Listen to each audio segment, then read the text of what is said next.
Anasaya Yorobun, Miwa Mida, Amiwa, and welcome to Miwa Space. So I want today's video to be as short as possible but very packed with information. So let's get straight into it. I'm going to take you through the guidelines for the GKS graduate program. So first of all, we have the master's degree and the doctoral degree. Master's degree is for 3 years, 1 year of language program, 2 years of the actual degree, 1 year of language program for the doctorate, and 3 years for the actual doctoral program. And research is for 6 months or a year. We have 2 tracks for the application, the university track and the embassy track.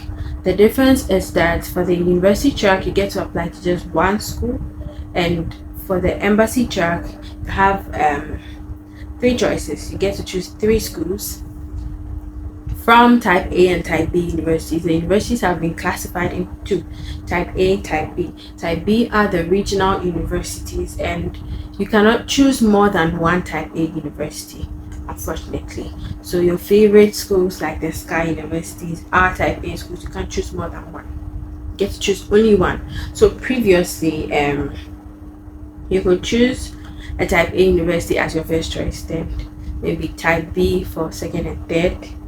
But for this year's application, first choice was compulsory type B. I think they are trying to promote their regional universities more, so people venture out of the capitals and go into the other sites or the other parts of Korea. So type B was compulsory. It could be the same next year, we don't know till we see the new guidelines or the new application.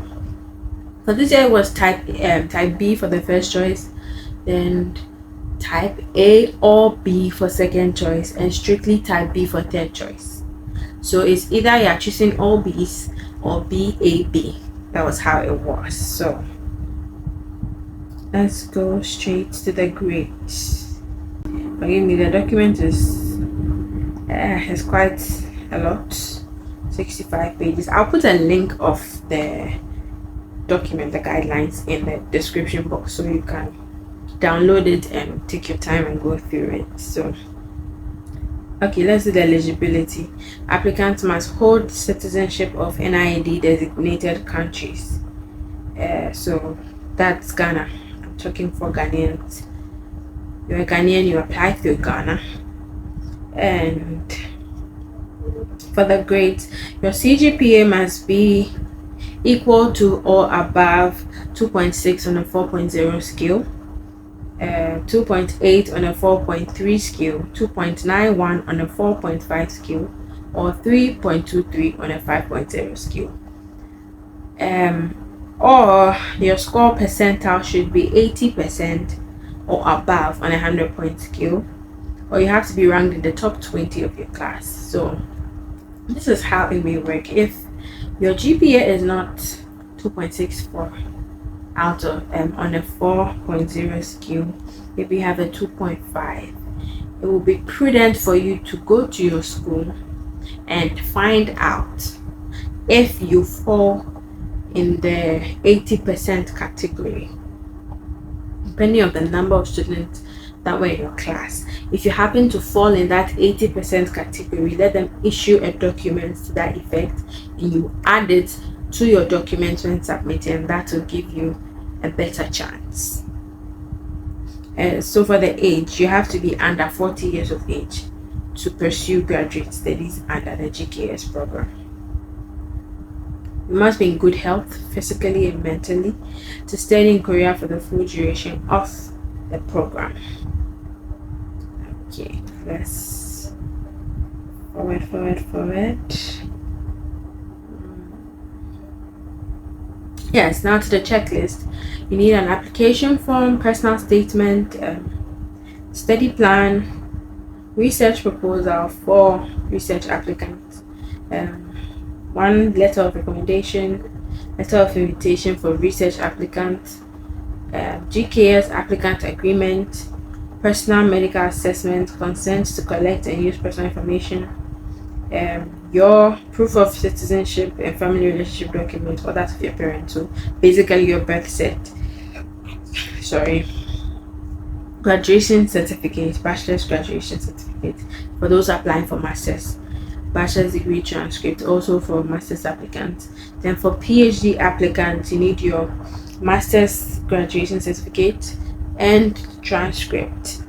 For postdoctoral research applicants, you need your doctoral graduation cert and transcript, and then certificate of employment for professionals under the research program.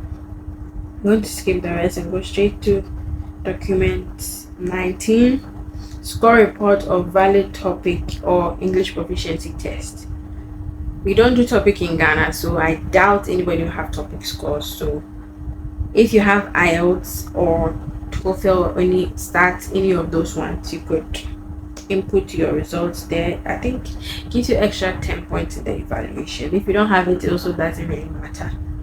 Then document 20 is awards and other certificates. So if you have a Korean language certificate, you're studying Korean online in person, you have certificates to support that, add it. If you've won any competition Korea related, add it.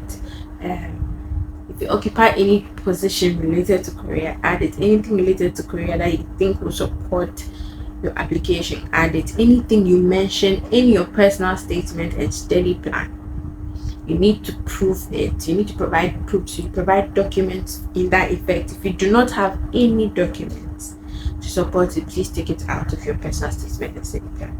We'll hammer on that later when we take it like as a full episode. And then you have your passport. A copy of your passport is optional.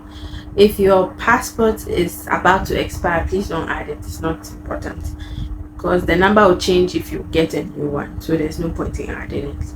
And if you have a passport that is not expiring anytime soon, you can add it or not. It makes no difference. Yeah. So for the number of documents to submit, you have 4 sets of documents for embassy track and 1 set for university track. So for the embassy track, you compile all your documents from 1 to from 20 original documents in one envelope. They make 3. Before that, you make 3 copies of every single document and put them together. So the original one in one envelope, copy 1 in another envelope, copy 2 in an envelope, copy 3 in an envelope. Put all 4 copies in a bigger envelope and seal it. Then you write the address given when the embassy announces it on the envelope and submit it. And speaking of the document, there's one important thing: your birth cert, your transcript, your graduation certificate. These 3 have to be notarized.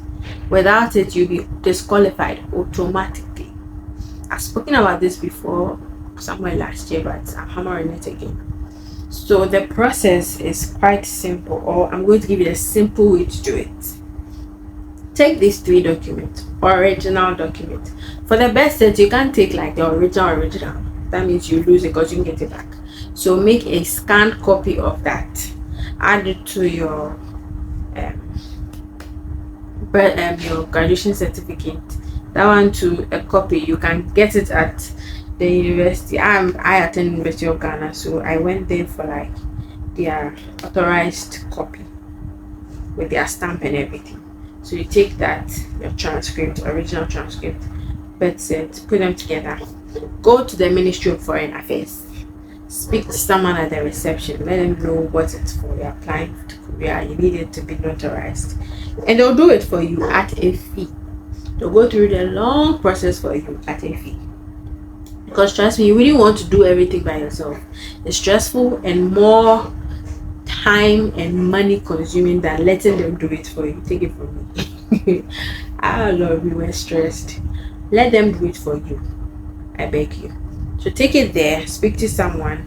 They will take it to the High Court to get it stamped, notarized and stamped by a senior lawyer or judge. Then it's be taken to the Supreme Court for attestation. And from there it goes back to the Ministry of Foreign Affairs for their own attestation. Then they put everything together and hand it over to you. That will cost you 500 Ghana cedis per document.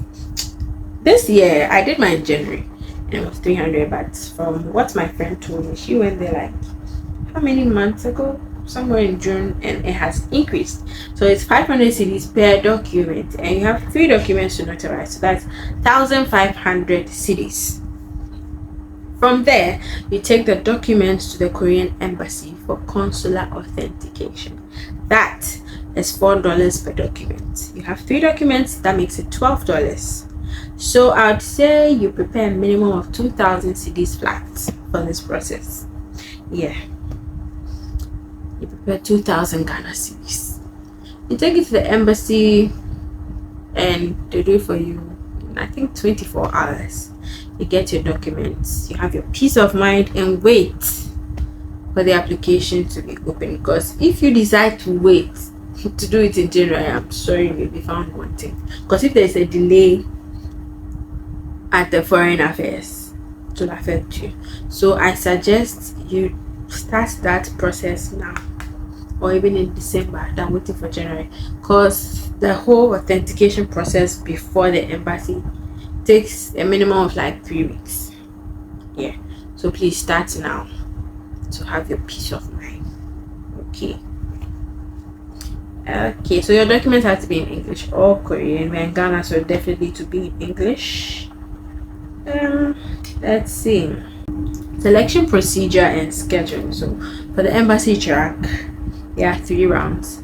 The first round is you submitting your application to the embassy. They shortlist applicants. You go through your documents, shortlist applicants, call them for an interview, and that is where a lot of people fail, including myself.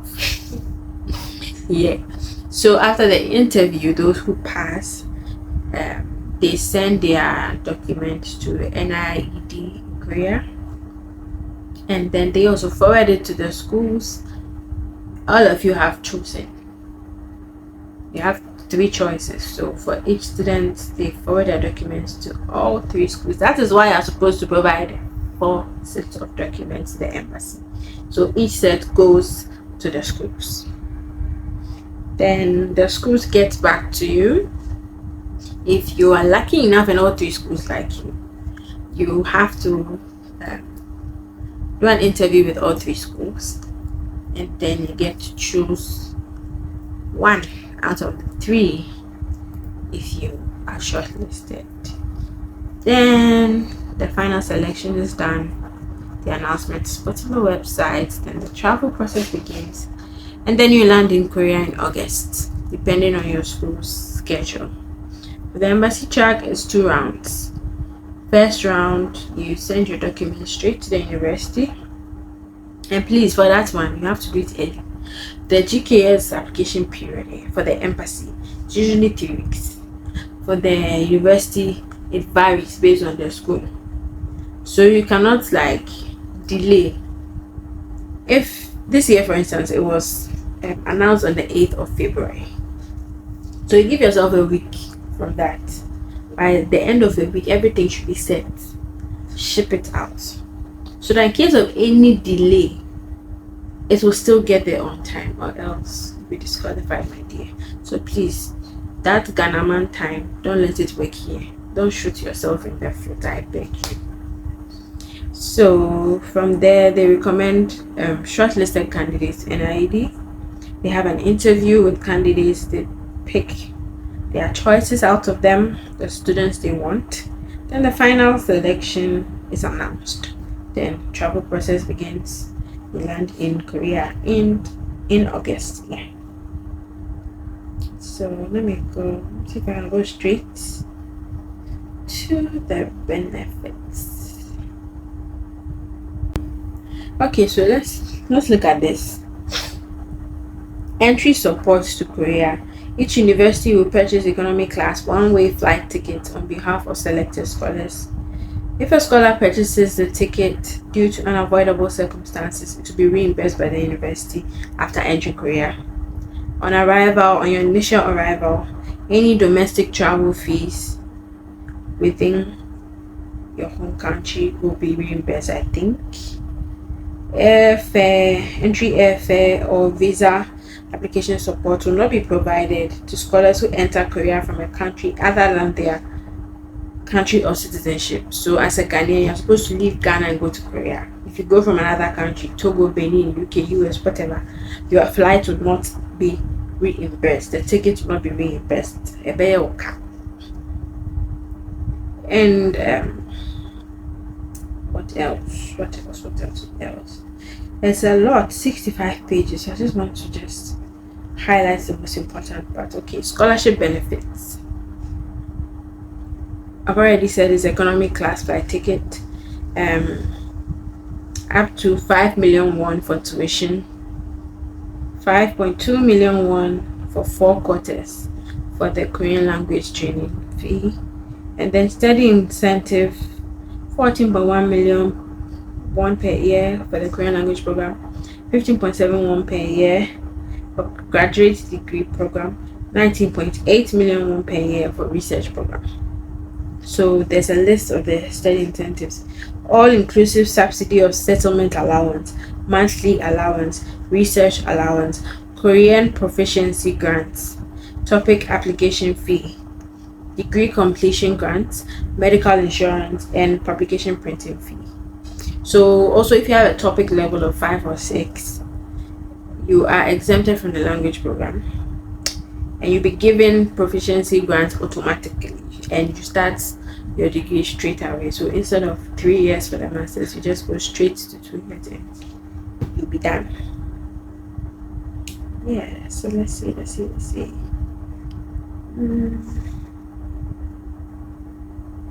is just the countries and their contacts. Yeah, so the rest is what's frequently asked questions.